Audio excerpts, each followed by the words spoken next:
nafsu itu benar-benar dilatih. Maka masyhur dalam cerita ada orang perang sama Ali radhiyallahu anhu. Ketika perang ini sangat semangat. Tapi ketika orang itu meludahi dan Sayyidina Ali ini tersinggung karena diludahi, Sayyidina Ali langsung angkat tangan. Sudah perangnya enggak usah diteruskan. Karena saya marah sama kamu sekarang demi nafsu karena kamu meludahi saya. Padahal saya tadi motifnya demi Allah dan Rasul. Jadi sangat tipis bedanya kita emosi karena diri kita dan emosi karena Allah dan Rasul. Sehingga ketika diludahin ini terus beliau mikir jangan-jangan perang saya karena saya diludahi. Nah yang hilang dari peradaban modern adalah Allah itu tidak begitu hadir di hati kita.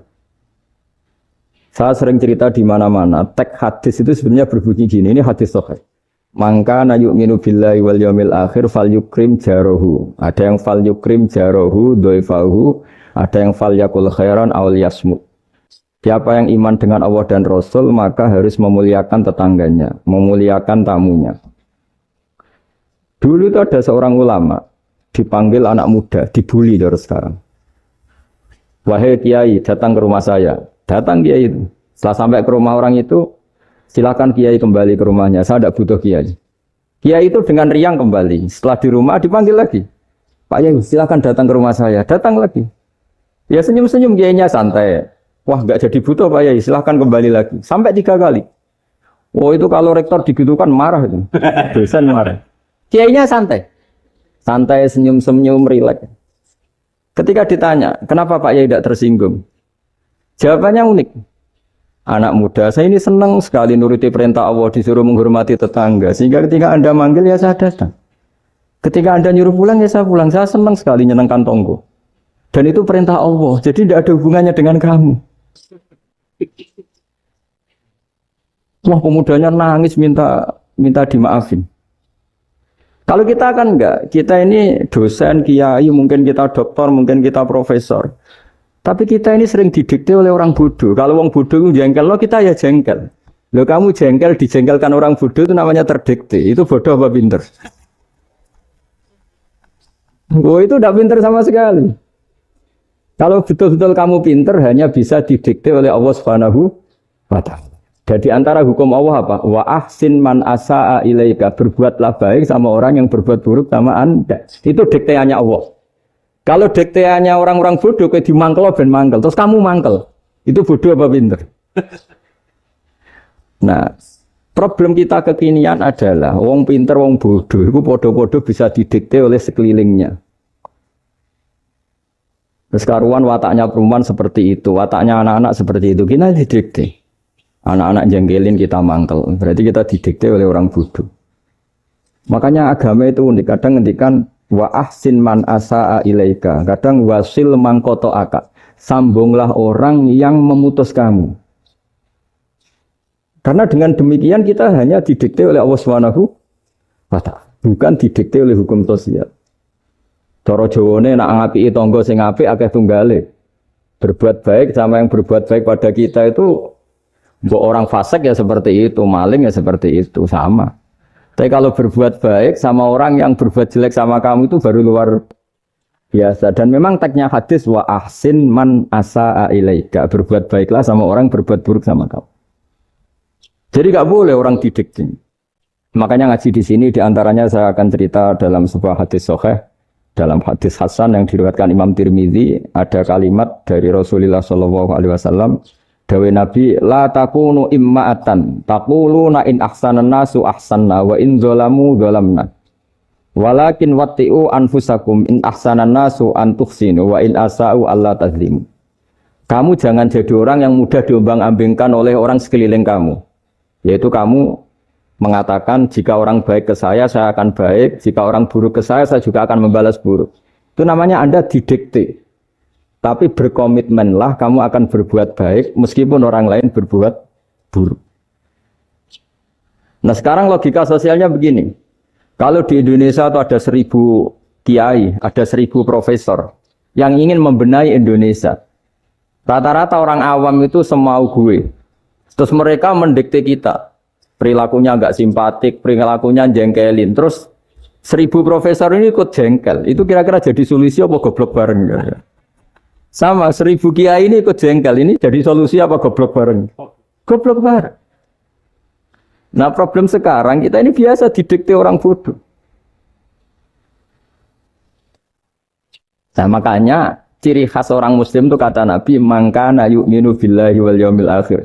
Jadi baik tetangga karena perintahnya Allah dan Rasul. Pentingnya apa? Bedanya karena berbuat baik ini perintahnya Allah, mbok tonggo apik lah kita tetap apik karena perintahnya Allah dan Rasul. Begitu juga dengan hubungan dengan istri, dengan anak. Mbok bojomu lagi cerewet lah ya tetap apik. Karena dengan cara itu kita hanya tunduk kepada Allah dan Rasul. Tapi kalau kamu istri saya kalau baik ya saya baik, kalau enggak ya enggak. Berarti Anda didikte oleh perilakunya dia. Itu latihan, ya kalau dalam bahasa pondok, latihan jadi wali itu yang paling berat. Nabi itu kalau sama orang munafik itu sabarnya Masya Allah. Padahal Nabi berso kalau orang itu orang munafik. Karena dengan cara seperti itu, bahwa kebaikan Nabi pada seseorang itu atas perintahnya Allah dan Rasul, bukan atas nama servis. Kalau Nabi hanya baik kepada Abu Bakar, itu mungkin orang bilang, wis adune wong Abu Bakar baik sama Nabi. Tapi kalau Nabi baik sama orang munafik, Abdullah bin Ubay bin Salul, itu kalau nggak perintahnya Allah dan Rasul itu nggak bisa. Nah ini cobalah berlatih seperti itu, sehingga kita tidak mudah didikte. Ya saya ulang lagi nggak mudah apa? Didikte. Ini ngaji itu harus objektif. Objektif itu jujur. Jadi bisa saja korbannya ayah saya, bisa rektornya, bisa semuanya. Tapi korban dengan makna yang bagus. Karena di antara saran Al-Quran, Allah ngendikan kalau belajar atau mencari nasihat atau mencari kebaikan apa saja, itu diistilahkan walau ala anfusikum awil walidaini wal aqrabin. Meskipun ketentuan itu merugikan kamu. Jadi ketentuan apapun yang merugikan kita, kita harus tetap kaji. Meskipun itu tidak menguntungkan kita. Karena banyak problem, mulai dulu sebenarnya problem itu.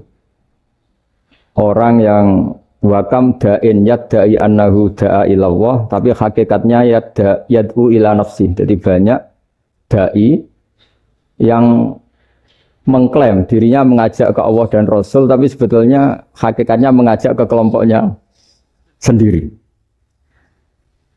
Saya ini termasuk kiai yang masih orisinil. Artinya orisinil gini, suatu saat atau kapan saja saya kok sudah tidak laku jadi kiai, asal Islam jalan tetap senang, karena nggak penting yang populer saya apa enggak itu tidak penting, yang penting agama ini tetap jalan. Sama, negara ini harus jalan siapapun presidennya. Ya ini penting saya utarakan karena perbedaan antara nafsu dan komitmen beragama itu tipis sekali. Sehingga dulu pernah ada cerita ini bukti keadilan Rasulullah SAW. Nah suatu saat Nabi itu ngaji, yang ngaji seperti ini. Terus ada pemuda dengan cueknya ngelewati masjid yang sedang dipakai Nabi ngaji. Singkat cerita semuanya ngomel ya, bergumam. Celaka betul pemuda itu, ada Nabi ngaji kok tidak ikut ya. Tapi Nabi secara besar hati ngendikan, ini ada di beberapa kitab di Fadhailul Kasbi, keutamaan kerja. Kata Nabi, pemuda itu mau mencangkul di lahannya. Jika dia mencari nafkah untuk keluarganya, untuk kebaikannya, maka itu bagian dari ajaranku. Jadi Nabi berbesar hati bahwa kerja seperti itu bagian dari ajarannya. Jadi tidak harus datang ke majelis ngaji. Dan bisa saja yang sedang hadir itu ya orang yang dari istrinya minta belanja, dari ngaji terus benar dituntut belanja kan gitu. Mungkin anak-anak UMM yang kesini daripada tengok-tengok yang Malang bosan jalan-jalan ke Rembang gitu. Tapi nggak mesti benar juga niatnya gitu. Nah kemudian yang perlu dicatat, kenapa kita menjadi enjoy dengan Islam? Islam itu adalah agama yang tidak didikte oleh materi. Jadi kalau Anda ingin makan enak, mungkin kalau pikiran kebanyakan orang, anak-anak muda yang milenial, yang gaul, ingin makan enak ya makan yang disukai. Misalnya sate atau bakso Malang atau apa. Kalau orang-orang yang jadi wali nggak gitu cara berpikir. Ini yang masih orisinil. Ditanya, ini dunia baru kesulitan makanan, baru resesi. Cara makan enak gimana? Jawabannya lucu. Ya gampang, idamuhu alju. Idam itu lauk. Kalau kamu ingin makan lauknya paling enak apa? Alju. Kamu harus lapar banget. Sampai kalau puasa itu melihat tempe itu wah, luar biasa. Tapi kalau kamu nggak puasa, air putih itu nggak menantang. Tapi kalau puasa, tempe, air putih itu menarik dan Anda tetap lahap. Apa? Karena lauk terbaik adalah alju, yaitu lapar. Nah, tapi kita ini enggak. Kita ini kayak orang bodoh. Kayak orang bodoh tadi. Profesornya makan nyaman ya kalau sesuai selera. Nah, itu kan sama dengan anak-anak ABG. Anak ABG itu makan lahap ya kalau yang disukai. Lalu bedanya apa ABG sama profesor? Kalau cara berpikir masih sama kan itu. Kiainya juga gitu. Kiai makan enak kalau yang disukai, kalau enggak ada. Lalu bedanya apa kiai sama orang awam? Orang awam juga gitu. Makan lahap ya kalau yang disukai. Nah, ternyata perilaku kita ini yang pintar sama yang bodoh sama, Mas. Kalau kamu ingin berkasta lebih baik, itu cara makan enak itu apa? Idamuhu aljur. Lauk terbaik adalah karena kita sangat lapar. Makanya masyhur dalam cerita-cerita tarikh sirah nabawiyah. Nabi diberi hadiah, beberapa hadiah. Di antaranya ada yang diterima, ada yang enggak. Termasuk yang dikembalikan itu dokter. Ada seorang raja memberi hadiah Nabi dokter Tobit. Itu sama Nabi dikembalikan. Karena dokter ini sudah lama kumpul Nabi itu nggak pernah sakit. Akhirnya dokter ini putus asa, ini nggak perlu diobatin. Ketika ditanya, kenapa ya Rasulullah engkau tidak pernah sakit? Karena kita ini kaum, kita ini komunitas masyarakat yang tidak akan makan kecuali lapar. Dan kalau sudah makan, berhenti sebelum kenyang. Jadi sederhana sekali pengobatan zaman Nabi. Sebagian besar penyakit itu pasti disebabkan kita ceroboh dalam hal makan. Sudah ngerti kalau durian masalah, kalau makan durian itu nggak kehitung gitu. Apalagi kalau gratisan itu tambah banyak. Gitu. Pola tidur juga gitu, kata Nabi. Dan kita tidak tidur kalau tidak sangat ngantuk. Nah, itu namanya orang-orang soleh yang sudah ada didikte materi. Kalau yang didikte materi kan bisa tidur nyenyak kalau kasurnya enak, AC gini-gini. Sebenarnya enggak, tidur enak itu ya kalau sangat ngantuk. Mbok di gudang, mbok di bis, kalau sangat ngantuk ya semuanya ya enak. Sama, mbok lapar, mbok hanya tempe, tapi kalau sangat lapar itu ya enak. Nah ini ilmu yang mulai hilang, ilmu-ilmu yang mulai hilang. Nah ini pentingnya ngaji ya. Jadi akhirnya ulama-ulama Indonesia itu dipakai rujukan. Jadi mulai Mbah Hasyim, Mbah Ahmad Dahlan sampai era buyut-buyut itu masih orang alim. Lama-lama yang di Indonesia ini orang-orang yang bodoh. Sehingga orang Jawa kalau ke sana dibully, ya Jawa tak kulul khaya. Orang Jawa itu penggaweannya itu mangan ulo, makan ular. Karena belut itu kalau di kamus itu persis ular. Dulu itu kan kamus tidak full color. Gara-gara gak full color, gambar belut sama ular itu sama. Belut itu belut sama ular kalau nggak full color gambarnya sama apa enggak? Sama. Terus orang Jawa itu kan masih banyak yang makan bajing tupai. Bajing kalau digambar tidak full color sama dengan tikus. Gambar yang tidak warna hitam putih. Sehingga kita ini dibully pemakan tikus dan pemakan ular. Karena belut itu persis ular kalau digambar yang tidak full color. Sampai datang Syekhona Khalil, datang ulama. Ngarang kitab ya judulnya Al-Belut. Karena enggak terima bangsanya dinyek makan apa? Ular. Terus dikarang. Wal belut hayawanun bakhriyun, terus ya isu fi kadza wa kadza. Itu beda dengan al-hayyah. Itu diterangkan. Mulai bisa nerima. Terus sistem hotel juga gitu. Sampai tanyakan dalam sejarah dulu orang Sedayu ada namanya Syekh Mukhtar. Syekh Mukhtar bukan bikin rumah besar yang siapapun orang Indonesia haji itu nempat di sana. Nah ini yang menginspirasi akhirnya ada hotel. Dulu Syekh Mukhtar hanya menyediakan untuk hujat-hujat Indonesia. Lama-lama jadi hotel. Cara ibadah juga gitu. Kita-kita ini kan, saya ini punya bapak kiai, mbah kiai. Punya guru yang sangat alim ya seorang kiai Kiai Memun. Itu dulu kita pengkaji ilmu itu tidak pernah tahu bedanya NU dan Muhammadiyah. Karena dulu Mbah Darwis itu, Kiai Dahlan itu dulu ngajinya bersama Mbah Hasim ketika di Indonesia yang ngaji Mbah Soleh Darat. Mbah Soleh Darat itu dulu ngajinya sama buyut saya ke-6, namanya Mbah Soleh Asnawi di Kudus. Mbah Soleh Darat itu dulu alim-alimnya orang Jawa ya Mbah Soleh Darat, Soleh bin Umar. Tempatnya di Semarang, tapi beliau itu sebenarnya orang Jepara yang dekat Kudus. Setelah di Mekah, Mbah Hasyim ini mondoknya mulazimnya ke Syekh Mahfud Termas. Tapi sesekali ke Syekh Khotib Minangkabau. Nah yang Mbah Ahmad Dahlan lebih sering ke Syekh Khotib Minangkabau, sesekali ke Mbah Mahfud. Singkat cerita, karena Syekh Khotib Minangkabau sudah modern, terlibat organisasi dunia. Pas itu beliau pengagum Muhammad Abduh, pengagum Rasid Ridho. Sehingga bawaannya Mbah Dahlan itu lebih pergerakan, karena beliau lebih mengidolakan Syekh Khotib. Nah Syekh Khotib sendiri sebenarnya orang Minangkabau. Jadi beliau namanya Muhammad saja sebetulnya. Jadi menantunya orang Arab. Oh itu dicibir mertuanya ini, karena punya mantu orang Jawa. Orang ndak Arab. Singkat cerita terus di mertuanya bilang gini, kamu jangan pernah bilang kalau orang Arab itu mansa kanal Arab, orang yang bertempat di Arab. Walakin mantakallama bi arabiyyin fasihin, tapi orang bisa ngomong Arab secara fasih. Singkat cerita kalau kamu tidak percaya, nanti suatu saat menantu saya kalau Jumatan, tidak usah kamu kasih tahu, langsung suruh jadi khotib. Nggak usah kamu kasih tahu, sarannya nggak usah kamu kasih tahu. Kalau sekarang kan enggak. Kalau dosen mau jadi khotib kan mengumpulkan materi dulu. Lucunya di antara materinya itu dari TV. Makanya jadi ribet kan khutbah sekarang. Kalau musim corona ya akan ngomong corona, musim apa yang ngomong apa. Jadi lagi-lagi didikte oleh media. Sebenarnya kalau ngomong kan sesuai kebutuhan umat, ini obatnya apa. Tapi enggak sesuai trending topik, itu kan kayak anak-anak gaul. Jadi ini dokter kok gitu kan aneh. Singkat cerita si khotib ini enggak dikasih tahu, saya Muhammad tadi enggak dikasih tahu, langsung disuruh khutbah.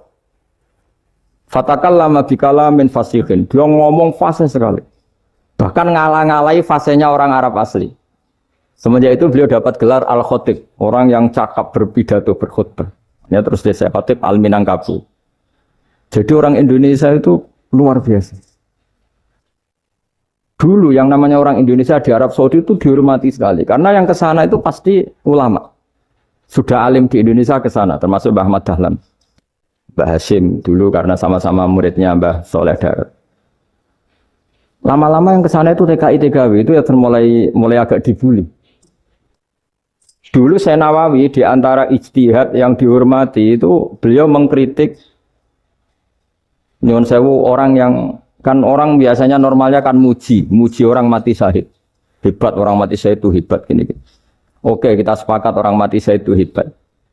Tapi kata Imam Nawawi dengan syarat niatnya itu li'ila'i kalimatillah dan itu bawaan takdir.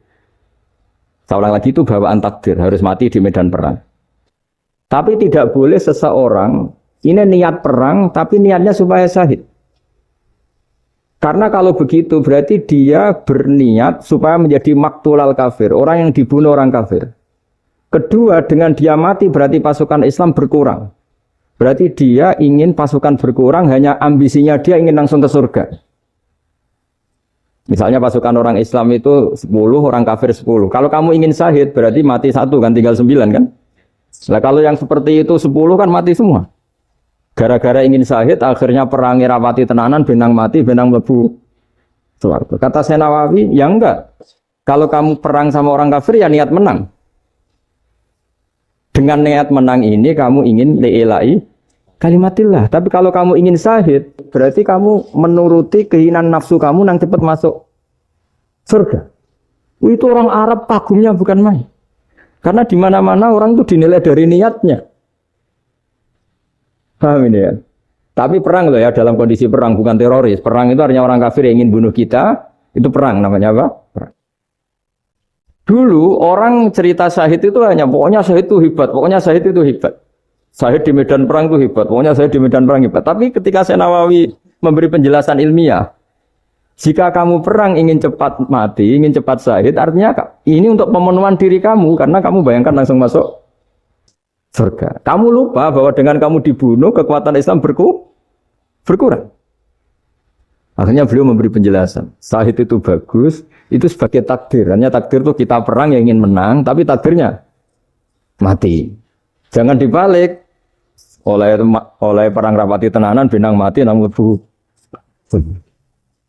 itu yang pertama, terus ulama yang pertama memberi penjelasan itu Syekh Nawawi. Akhirnya melahirkan kekaguman yang luar biasa dengan tafsir Munirnya itu.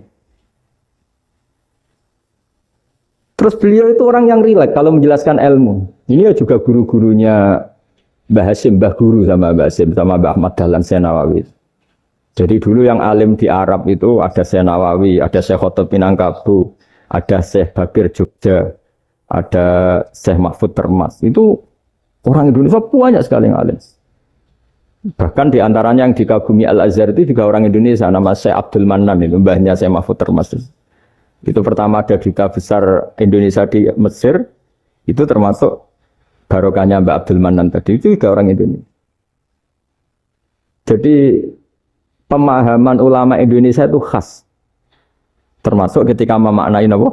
Syahid. Ketika memaknai apa? Syahid. Itu unik. Ketika Syekh Nawawi diuji dulu itu yang namanya ulama diuji dulu oleh 100 ulama. Jadi dulu ya ada kompetisi. Imam Bukhari diakui jadi ahli hadis itu diuji oleh mi'atu muhaddisin, 100 orang ahli hadis. Sanad dibolak-balik, matanya dibolak-balik, tapi beliau tetap bisa mengembalikan proporsi sanad itu. Syekh Nawawi pernah diuji gini. Ayul afdol al ulama awe salatin. Keren mana ulama sama raja atau sama orang-orang kaya, sama penguasa? Ya keren ulama. Dibully sama orang. Tapi setahu saya banyak ulama yang antri di rumahnya raja. Tapi saya tidak tahu melihat raja antri di rumahnya ulama. Ya, kan kebanyakan kan mungkin ustadz atau kiai yang antri ngajukan proposal kan. Kan enggak. Nah kalau raja kan enggak pati itu. Malah enggak usah antri. Kiainya sudah nyambut sebelum datang. Jawabannya lucu Syekh Nawawi itu. Dan yang tanya itu langsung diem. Ya karena ulama itu tahu fungsinya uang, sehingga cara nyari sampai seperti itu. Sementara raja-raja itu tidak tahu fungsinya ilmu, makanya tidak pernah sowan ulama. Sehingga, jadi ya dianggap enteng saja. Ulama kan tahu fungsinya uang, tahu untuk pondok, tahu masjid. Sementara raja tidak tahu fungsinya ilmu. Jadi itu khas Jawa ya. Khas Jawa, khas Indonesia. Apa-apa yang menurut orang banyak dengan tanda kutip itu buruk atau baik, itu orang Jawa menafsirkan tuh gampang saja. Sehingga semenjak itu Jawa itu dipandang betul. Saya punya kitab namanya Qadhayal Haji wal Umrah. Itu terbitan Hayatul Ulya Arab Saudi, milik Wahabi. Itu diantara fatwa yang dipakai untuk solusi muskilatul haji, problem-problem haji kekinian. Itu fatwanya syekh-syekh yang dari Indonesia, termasuk Syekh Khotib Minangkabau, Syekh Nawawi Banten, Syekh Bakir Nur Jogja. Misalnya begini, dalam fatwa-fatwa yang menyulitkan kita ya, sampai sekarang jadi perdebatan.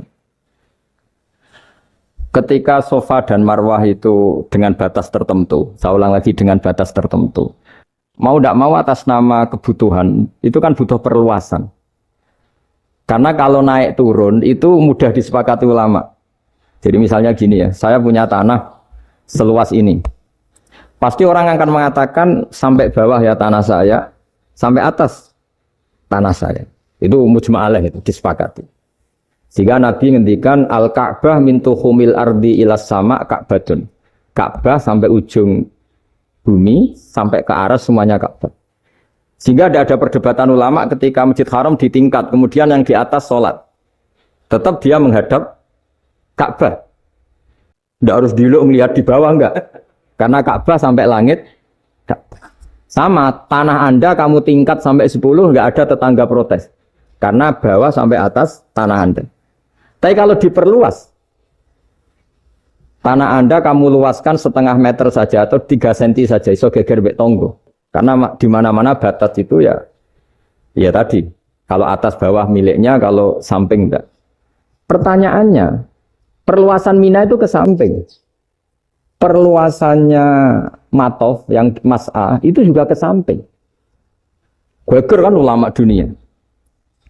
Bagaimana hukumnya mina jadid? Mina yang diperbarui atau mina yang diperluas. Itu diantara rujukan baik yang membolehkan maupun yang menentang. Itu ya Syekh Indonesia. Itu original tuh. Saya punya kitab original terbitan Hayatul Ulya, kira-kira ya kemenaknya Arab Saudi kalau di Indonesia itu. Itu yang dirujuk Dawei Syekh Nawawi, Dawei Syekh Khatib Minangkabau. Karena apa? Ada logika khas Jawa. Misalnya begini. Meskipun saya tidak perlu fatwa Mina jadid sah apa enggak, memang jadi perkhilafan ulama. Misalnya kampung ini dinamai Mina. Pertanyaannya gini, tanah yang di samping ini bisa milik Anda apa enggak? Ya bisa Gus kalau dibeli atau dihibahkan. Berarti tanah di samping Anda menjadi milik Anda karena ada proses pengambil alian lewat beli maupun hibah. Nah masalahnya ini negara itu berhak menganeksasi atau memasukkan ini sebagai mina. Itu ulama Jawa kalau ditanya, alasannya apa? Fa'innal muttasila bisya' hukmu dzalika syai'.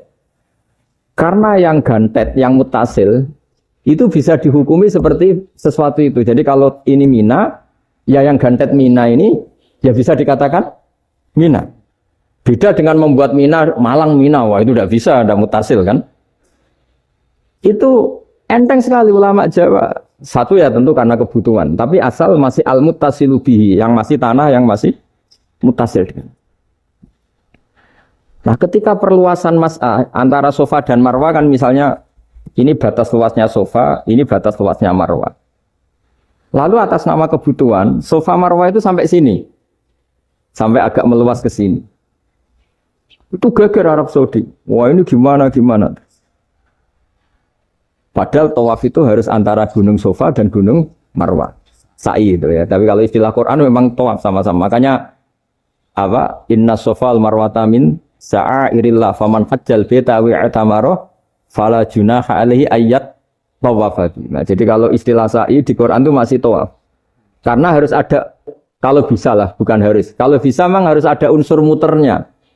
Kita kalau sa'i kan dari sini sofa sampai sini marwah. Terus kan agak muter ke sini. Nah, kan agak membentuk lingkar. Nah, makanya Quran tetap mengistilahkan apa? Tawaf. Jadi bukan sini ke sini terus sini ke sini kan enggak, tapi sini sampai sini terus muter kan? Terus sini. Jadi antara setar dan selama ini prakteknya kan gitu ya. Sofa ngambil sini, terus ke sini, terus agak muter. Nah, karena ada unsur agak muter ini terus orang menyebut apa? Tawaf. Tapi itu bukan syarat sah, ini cerita ideal. Saya ulang lagi ya. Gunung Sofa itu puncaknya atau pucuknya kalau dalam bahasa Jawa itu ya hanya segini, ini sampai sini. Nah, kelompok Islam yang fikih keras nggak boleh diperluas karena Allah memilih tempat ini itu spesial, jadi nggak boleh ke yang lain. Tapi ketika kebutuhan mendesak, mau tidak mau harus diperluas. Itu jawabnya Kiai Jawa lucu. Gunung sing ketok iku sing dhuwure tok. Sikilane luwih ombo. Berarti kan gunung kan bentuknya gini.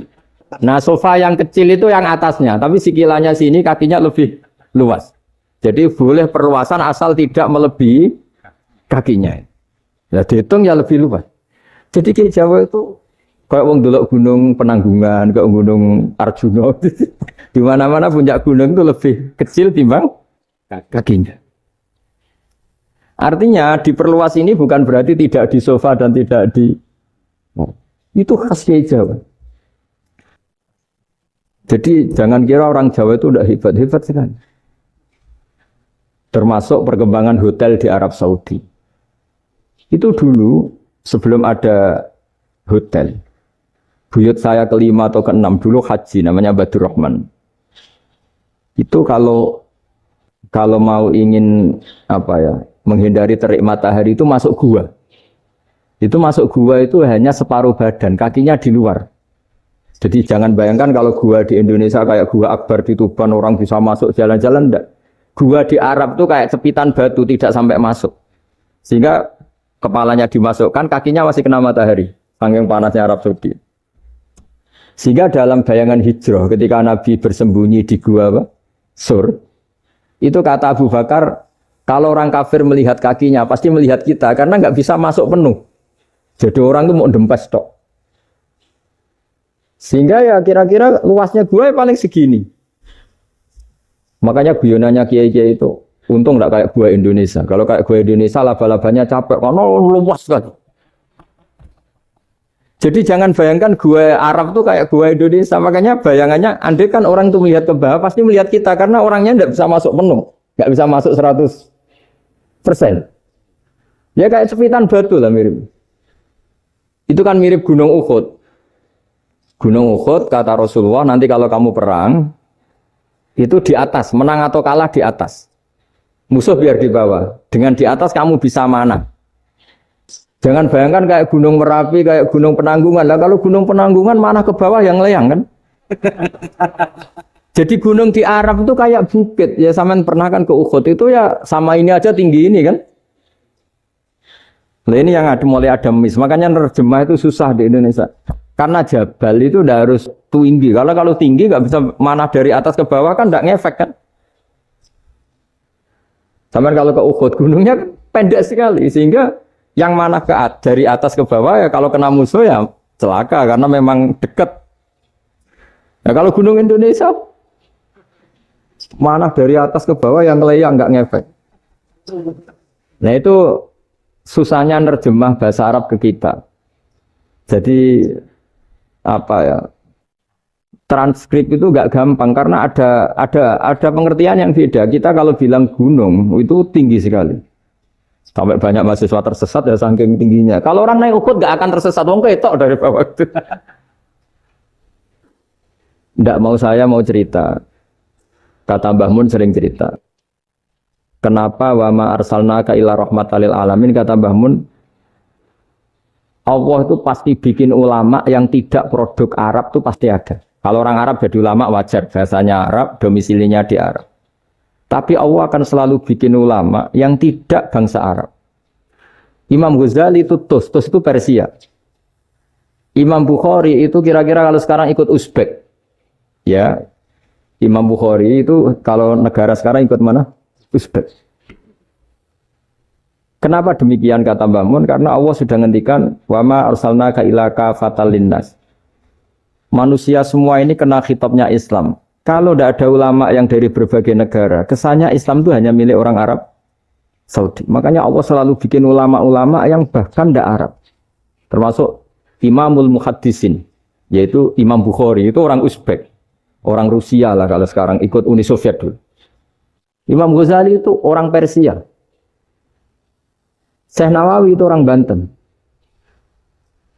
Karena Allah ingin memaklumatkan bahwa Islam ini untuk semua. Sehingga orang yang tidak Arab pun bisa belajar Islam. Yang alimnya itu nggak kalah sama orang apa? Arab. Makanya ini PR ya. Kalau Gus Dah Ploso nanti ngendikan suatu saat orang belajar Islam itu bahkan orang Arab pun bisa belajar ke Indonesia. Kalau orang Indonesia bisa alim betul kayak dulu. Sekarang banyak liga antar ulama. Itu orang Indonesia pasti masuk. Ulama-ulama top dunia itu pasti orang Indonesia banyak yang masuk. Karena tadi ketika orang Indonesia baca kitab, itu orang Arab itu kagum. Kok bisa ada bahasanya baca secara benar? Bukan sekedar bisa baca secara benar. Karena memang dilatih sedemikian rupa di pondok-pondok. Makanya kita semua lah, yang alim di Indonesia itu kemana-mana ya pasti alim. Dulu putra Mbah Mun namanya Gus Zofur itu tahun pertama ya sudah the best di tahun pertama. Kalau tahun pertama the best-nya ilmunya bawaan dari sarang, dari keluarganya. Gus Najib mondok di Said Muhammad tahun pertama sudah dipuji sebagai yang teralim karena ya sanggup. Kalau dipujinya tahun ketiga, tahun keempat kan mungkin dapat dari sana. Ini tahun pertama. Saya ulang lagi tahun. Karena pengajaran di Indonesia itu luar biasa di pondok-pondok. Makanya kalau dalam anekdot pondok itu cerita-cerita lucu itu. Ada orang Jakarta ngaji, setelah di kelas itu pelengahan terus. Melihat jendela, lihat pintu terus. Lama-lama gurunya marah. Kamu diajarin kok ndak punya sopan, melihat pintu terus gak memperhatikan guru ya. Anak Betawinya jamnya lucu. Habis Pak Guru bohong. Kenapa ya? Kamu Pak Guru bilang Ja'a Zaidun, Zaid datang. Tak lihat gak ada yang datang. Setelah itu contoh nasab kan ro'a itu Zaidan. Saya melihat Zaid, saya gak melihat Zaid. Contoh ketiga yang jar kan maror tu Zaidin. Saya berjalan ketemu Zaid. Pak Guru diam di situ gak jalan-jalan. Jadi saking detailnya Indonesia dia cari. Kalau rofa Ja'a Zaidun, kalau nasab ro'a itu Zaidan, kalau jar maror tu Zaidin. Nah si murid Betawi ini karena pertama sekolah, ngiranya gurunya itu cerita Zaid datang. Makanya dia ngelihat pintu terus. Mana katanya datang kok enggak datang-datang ya. Nah dengan latihan seperti itu, kemungkinan orang Indonesia salah itu kecil karena memang dilatih betul. Saya ulang lagi karena memang dilatih betul.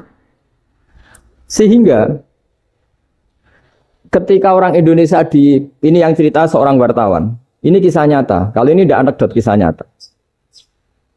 Ada wartawan internasional ngeliput Ramlah. Ramlah itu di Gaza, di Palestina. Wartawan Indonesia ini hanya bisa bahasa Inggris. Dijak ngomong bahasa Arab. Terus dia bilang saya tidak bisa. Saya tidak bisa, saya bisanya ngomong Inggris. Tapi apa yang terjadi setelah sholat, si Indonesia ini jadi imam pakai sholat jariah lagi. Baca bismillah benar, bismillahi jar karena mudhof ilaih. Terus ketika iktidal ya benar, Rabbana lakal hamdu mil'us samawati wa mil'ardi benar. Ketika tahiyat ya benar, at-tahiyatul mubarakatuh sholawat. Sama orang Arab ini diagumi. Orang Arab kalau senang orang itu dicium. Kamu tawaduk, sebenarnya kamu itu ahli bahasa Arab. Karena orang Indonesia sekali sholat, itu gak ada yang salah. Meskipun benarnya karena hafalan, tapi bagi yang ahli nahwu, itu hebat.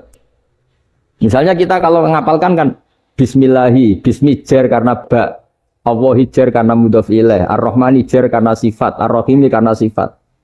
Alhamdu rofa karena mubtada, Lillahi jar karena ada huruf jarli, Rabbi jar karena sifat. Sebetulnya tidak karena pinter, tapi karena hafalan. Tapi orang Indonesia hebatnya itu benar terus. Rabbana lakal hamdu. Ya kan, alhamdu rofa. Terus mil'us samawati ya rofa karena sifat. Sehingga terus orang Indonesia kalau sholat di Timur Tengah, itu dipuji. Karena makhrajnya ya benar, rofa nasobnya juga benar. Nah itu di negara lain tidak ada yang kayak Indonesia. Orang Cina itu sering bikin marah orang-orang Arab karena kalau dongo itu nggak fasih kayak orang Indonesia. Orang Indonesia kalau dongo ya Allahumma tohir qalbi. Orang Cina ini yang jadi guyon di Arab. Allahumma tahir qalbi. Itu kan bedanya jauh. Itu orang Arab pertama membiarin.